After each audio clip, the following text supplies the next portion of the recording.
पहले कुछ महत्वपूर्ण बातें जो हमें प्रश्नों का निर्माण करते समय ध्यान में रखनी है, जैसे कि रेखांकित शब्द जिस लिंग, विभक्ति और वचन का होता है, प्रश्नवाचक शब्द भी उसी लिंग, विभक्ति और वचन का होगा। ध्यान रहे, रेखांकित शब्द यानी वह शब्द जिसके आधार पर हमें प्रश्नों का निर्माण करना है। संस्कृत में 3 लिंग होते हैं, पुल्लिंग, स्त्रीलिंग और नपुंसकलिंग। इसी तरह से संस्कृत में 3 वचन होते हैं, एक वचन, द्विवचन और बहुवचन। संस्कृत में 7 विभक्तियां होती हैं, प्रथमा, द्वितीया, तृतीया, चतुर्थी, पंचमी, षष्ठी और सप्तमी। इन सभी विभक्तियों के सामने इनके कारक और कारक चिन्ह लिखे हुए हैं, जैसे कर्ता ने, कर्म को, करण से या के द्वारा, संप्रदान के लिए, अपादान से ये अलग होने के अर्थ में है, संबंध का, के, की, अधिकरण में, पर। सबसे महत्वपूर्ण बात, प्रश्नों का निर्माण करने के बाद प्रश्नवाचक वाक्य के अंत में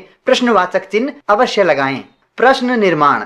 अब एक उदाहरण के माध्यम से प्रश्नों के निर्माण की प्रक्रिया को समझते हैं। सह प्रतिदिनम 3 फलानि खादति, वह प्रतिदिन 3 फल खाता है। इस वाक्य में सह यह एक सर्वनाम शब्द है, प्रतिदिनम यह क्रिया विशेषण है, त्रीणि यह शब्द विशेषण है, फलानि यह विशेष्य है जो कि एक संज्ञा शब्द है, और खादति यह एक क्रिया शब्द है। तो सबसे पहले संज्ञा और सर्वनाम शब्दों के लिए प्रश्नों का निर्माण करने के लिए हमें किम शब्द के रूप याद करने होंगे, अर्थात किम शब्द रूप की सहायता से हम सभी प्रकार के संज्ञा और सर्वनाम शब्दों के लिए प्रश्नों का निर्माण आसानी से कर पाएंगे। इसी तरह से क्रिया विशेषण शब्दों के लिए प्रश्नों का निर्माण करने के लिए जिन शब्दों का प्रयोग करना है वे हैं कदा, कथम, कुत्र, कुतः, किमर्थम, और विशेषण शब्दों के लिए कति, कीदृशः, कीदृशी, कीदृशम, इन शब्दों का प्रयोग करना है। अब हम इन शब्दों को विस्तार से समझते हैं। सबसे पहले हमने सभी प्रकार के प्रश्नवाचक शब्दों को 2 भागों में बांटा। पहला है किम शब्द रूप और दूसरा प्रश्नवाचक अव्यय। किम शब्द रूप को हमें तीनों लिंगों में याद करना होगा और समझना भी होगा, जैसे पुल्लिंग, स्त्रीलिंग और नपुंसकलिंग। इसी प्रकार से प्रश्नवाचक अव्यय जो हैं वे हैं कदा, कथम, कुत्र, कुतः, किमर्थम, कति, कीदृशः, कीदृशी, कीदृशम। इन शब्दों की सहायता से आप सब प्रकार के प्रश्नों का निर्माण आसानी से कर पाएंगे। सबसे पहले हम समझते हैं किम शब्द रूप को। किम शब्द के तीनों लिंगों में हमें रूप याद करने हैं। सबसे पहले किम शब्द पुल्लिंग में हम देखते हैं, ये है 7 विभक्ति, एक वचन, द्विवचन और बहुवचन। तो किम शब्द पुल्लिंग में बनेंगे कह, कौ, के, कम, कौ, कान, केन काभ्याम कैः, कस्मै काभ्याम केभ्यः, कस्मात् काभ्याम केभ्यः, कस्य कयोः केशाम, कस्मिन् कयोः केषु। इसी तरह से किम शब्द स्त्रीलिंग में एक वचन, द्विवचन, बहुवचन। रूप बनेंगे का, के, काः, काम, के, काः, कया काभ्याम काभिः, कस्यै काभ्याम काभ्यः, कस्याः काभ्याम काभ्यः, कस्याः कयोः कासाम, कस्याम कयोः कासु। ध्यान रहे, किम शब्द के पुल्लिंग और नपुंसकलिंग के रूप में केवल प्रथमा और द्वितीय विभक्ति में थोड़ी सी भिन्नता है, शेष सभी रूप एक समान हैं। देखिए कैसे हमने 2 विभक्तियों के रूप बदले तो ये हो गए किम शब्द के नपुंसकलिंग के रूप, जैसे किम के कानी, किम के कानी, और शेष सभी पुल्लिंग के समान। तो तीनों लिंगों में हमने किम शब्द रूप देखे। अब इनको थोड़ा विस्तार से समझते हैं। सबसे पहले किम शब्द का हमने तीनों लिंगों में केवल एक वचन रूप को समझने के लिए यहाँ रखा है। ये हैं किम शब्द पुल्लिंग के रूप केवल एक वचन में, जिन्हें हम अर्थ के साथ समझते हैं, जैसे कह, इसका अर्थ है कौन, किसने या क्या। इसी तरह से यदि हम स्त्रीलिंग और नपुंसकलिंग की बात करें तो का और किम का अर्थ भी होगा कौन, किसने, क्या। फर्क इतना है कि ये पुल्लिंग है, ये स्त्रीलिंग और ये नपुंसकलिंग। इसी तरह से कम यानी किसको, केन किसके द्वारा, कस्मै किसके लिए, कस्मात किससे, ये अलग होने के अर्थ में है। कस्य किसका,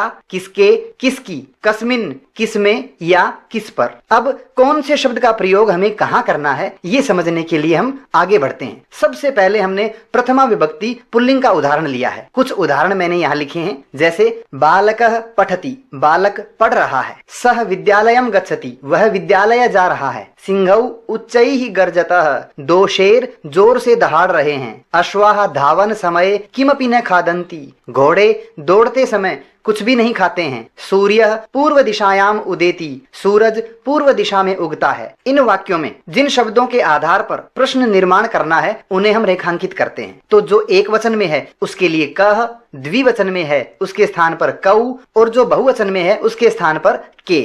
अगर ये रूप हम इन रेखांकित शब्दों के स्थान पर रखते हैं तो प्रश्न निर्माण आसानी से हो जाता है। जैसे बालकः एक वचन है तो हमने रखा यहाँ पर कह, तो प्रश्न बनेगा कह पठति, कौन पढ़ रहा है। कह विद्यालयम गच्छति, कौन विद्यालय जा रहा है। कौ उच्चैः गर्जतः, कौन दो जोर से दहाड़ रहे हैं। के धावन समय किमपि न खादन्ति, कौन दौड़ते समय कुछ भी नहीं खाते हैं। कह पूर्व दिशायाम उदेति, कौन पूर्व दिशा में उदय होता है। अब प्रथमा विभक्ति स्त्रीलिंग के कुछ उदाहरण देखते हैं। जैसे वसुंधरा बहुरत्ना भवति, पृथ्वी अनेक रत्नों वाली है। छात्रे ग्रीष्मावकाशे मातुल गृहम गच्छतः, दो छात्राएं गर्मी की छुट्टियों में मामा के घर जा रही हैं। बालिकाः विद्यालयम गच्छन्ति, बालिकाएं विद्यालय जा रही हैं। पुष्पवाटिका अतीव मनोरमा अस्ति, पुष्पवाटिका बहुत ही सुंदर है। पार्वती तपस्यार्थम गौरी शिखरम अगच्छत, पार्वती तपस्या के लिए गौरी शिखर पर गई। इन वाक्यों में जिन शब्दों के आधार पर प्रश्न निर्माण करना है उन्हें हम रेखांकित करते हैं। तो इन रेखांकित शब्दों के लिए प्रश्न बनाने के लिए जो शब्द हमें काम में लेने हैं वो है का, के, काहा। इन रेखांकित शब्दों के स्थान पर इन प्रश्न सूचक शब्दों को रखने पर हम आसानी से प्रश्न बना सकते हैं। जैसे का बहुरत्ना भवति, कौन अनेक रत्नों वाली है। के ग्रीष्मावकाशे मातुल गृहम गच्छतः, कौन दो गर्मी की छुट्टियों में मामा के घर जा रही हैं। काहा विद्यालयम गच्छन्ति, कौन सब विद्यालय जा रही हैं। का अतीव मनोरमा अस्ति, कौन बहुत सुंदर है। का तपस्यार्थम गौरी शिखरम अगच्छत, कौन तपस्या के लिए गौरी शिखर पर गई। अब नपुंसक लिंग के कुछ उदाहरण देखते हैं। जैसे वृक्षात फलम पतति, वृक्ष से फल गिर रहा है। ग्रामम उभयतः वने स्तः, गांव के दोनों ओर वन हैं। तृषार्तः गजः जलम पातुम जलाशयम गच्छति, प्यासा हाथी पानी पीने के लिए तालाब की ओर जा रहा है। बालकाः धेनुम कदली फलानि भोजयन्ति, बालक गाय को केले खिला रहे हैं। भोजपत्रोपरि लेखनम आरब्धम, भोजपत्र पर लेखन आरंभ हुआ। इन वाक्यों में जिन शब्दों के आधार पर हमें प्रश्न बनाना है उनको हमने रेखांकित कर दिया है। इन रेखांकित शब्दों के स्थान पर किम शब्द के नपुंसकलिंग रूप हमें काम में लेने हैं। वो है किम, के, कानी, यानी एक वचन, द्विवचन और बहुवचन। इनके स्थान पर किम शब्द के ये रूप रखते ही आसानी से प्रश्नों का निर्माण हो जाएगा। जैसे वृक्षात किम पतति, वृक्ष से क्या गिर रहा है। ग्रामम उभयतः के स्तः, गांव के दोनों ओर कौन है, क्या है। तृषार्तः गजः किम पातुम जलाशयम गच्छति, प्यासा हाथी क्या पीने के लिए तालाब की ओर जा रहा है। बालकाः धेनुम कानि भोजयन्ति, बालक गाय को क्या खिला रहे हैं। भोजपत्रोपरि किम आरब्धम, भोजपत्र पर क्या आरंभ हुआ। अब हम द्वितीय विभक्ति से आगे के जो उदाहरण हैं वो पुल्लिंग, स्त्रीलिंग और नपुंसकलिंग तीनों को मिला करके समझते हैं। चंचलः वने व्याघ्रम दृष्टवान, चंचल ने वन में बाघ को देखा। सह वृक्षम उपगम्य अपृच्छत, उसने वृक्ष के पास जाकर पूछा। शालिनी भ्रातरम प्रतिज्ञाम कर्तुम कथयति, शालिनी अपने भाई को प्रतिज्ञा करने के लिए कहती है। अध्यापिका बालिकाम पाठयति, अध्यापिका बालिका को पढ़ा रही है। दर्शना आश्चर्येण मालिनीम पश्यति, दर्शना आश्चर्य से मालिनी को देखती है। विद्यालयम परितः वृक्षाः सन्ति, इन वाक्यों में जिन शब्दों के आधार पर हमें प्रश्न निर्माण करना है उनको हमने रेखांकित कर दिया। तो जो पुल्लिंग रूप हैं उनके स्थान पर कम और स्त्रीलिंग रूपों के स्थान पर काम रखने पर हम आसानी से प्रश्नों का निर्माण कर पाएंगे। जैसे चंचलः वने कम दृष्टवान, चंचल ने वन में किसको देखा। इसी तरह से सह कम उपगम्य अपृच्छत, उसने किसके पास जाकर पूछा। शालिनी कम प्रतिज्ञाम कर्तुम कथयति, शालिनी किसे प्रतिज्ञा करने के लिए कहती है। अध्यापिका काम पाठयति, अध्यापिका किसको पढ़ा रही है। दर्शना आश्चर्येण काम पश्यति, दर्शना आश्चर्य से किसको देखती है। कम परितः वृक्षाः सन्ति, किसके चारों ओर पेड़ हैं। अब तृतीय विभक्ति के कुछ उदाहरण देखते हैं। सह बस यानेन जयपुरम गच्छति, वह बस के द्वारा जयपुर जा रहा है। काष्ठकूटः चंचुआ गजस्य नयने स्फोटयिष्यति, काष्ठकूट पक्षी चोंच से हाथी की आंखें फोड़ देगा। पार्वती विजयया साकम गौरी शिखरम अगच्छत, पार्वती विजया के साथ गौरी शिखर पर गई। माता पुत्रेण सह आपणम गच्छति, माता पुत्र के साथ बाजार जा रही हैं। सूर्य सत्येन तपति, सूर्य सत्य से तपता है। इन वाक्यों में जिन शब्दों के आधार पर प्रश्नों का निर्माण करना है उनको हमने रेखांकित कर दिया है। तो इनके स्थान पर जो शब्द हमें काम में लेने हैं वो हैं केन और कया। तो इन शब्दों में से जो पुल्लिंग है उसके स्थान पर केन और स्त्रीलिंग है उसके स्थान पर कया। इन दोनों शब्दों को रखने पर आसानी से हमने प्रश्नों का निर्माण कर लिया। जैसे सह केन जयपुरम गच्छति, वह किस से जयपुर जा रहा है। काष्ठकूटः कया गजस्य नयने स्फोटयिष्यति, काष्ठकूट नामक पक्षी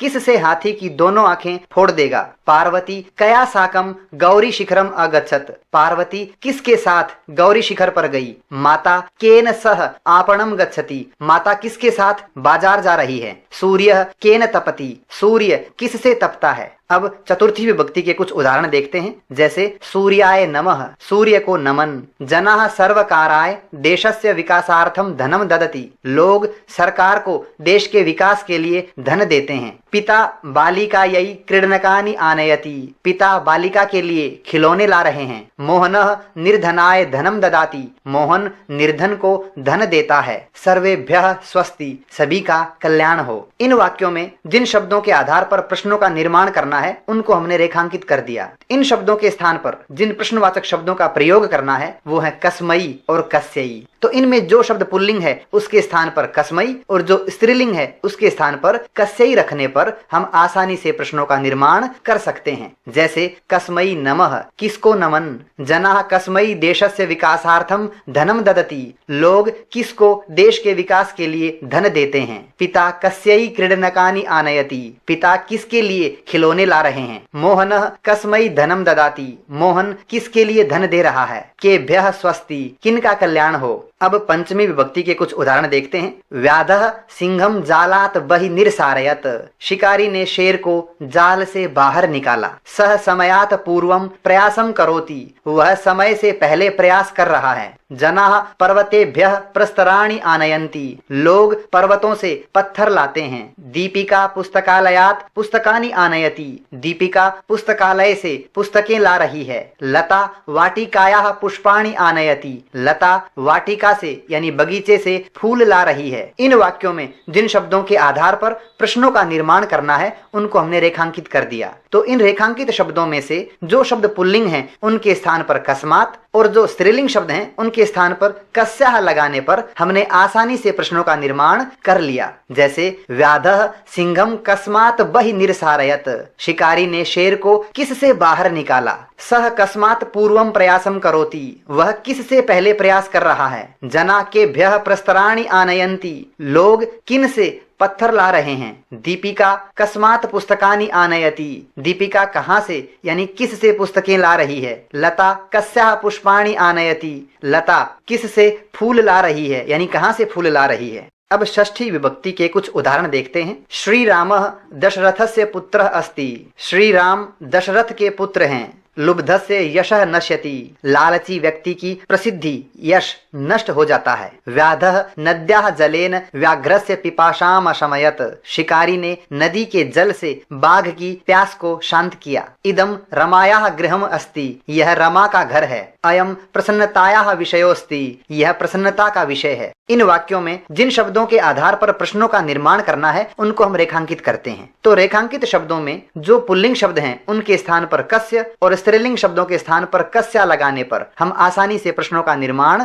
कर सकते हैं। जैसे श्री रामः कस्य पुत्रः अस्ति, श्री राम किन के पुत्र हैं। कस्य यशः नश्यति, किसका यश यानी प्रसिद्धि नष्ट होती है। व्याधः कस्याः जलेन व्याघ्रस्य पिपाशाम शमयत, शिकारी ने किसके जल से बाघ की प्यास को शांत किया। इदम कस्याः गृहम् अस्ति, यह किसका घर है। अयम कस्याः विषयोस्ति, यह किसका विषय है। अब सप्तमी विभक्ति के कुछ उदाहरण देखते हैं। सूर्य पश्चिमायाम दिशायाम अस्तम गच्छति। सूर्य पश्चिम दिशा में अस्त होता है। सह बिले प्रविश्य सिंहस्य भोजनम भविष्यति। वह गुफा में प्रवेश करके शेर का भोजन बनेगा। पुष्पेषु चित्र पतंगाः डयन्ते। फूलों पर तितलियां उड़ रही हैं। राघवस्य पठने इच्छा अस्ति। राघव की पढ़ने में इच्छा है। पृथिव्याम त्रीणि रत्नानि सन्ति। पृथ्वी पर 3 रत्न हैं। इन वाक्यों में जिन शब्दों के आधार पर प्रश्नों का निर्माण करना है उनको हमने रेखांकित कर दिया है। तो इनके स्थान पर जिन प्रश्नवाचक शब्दों का प्रयोग करना है वो है कस्मिन और कस्याम।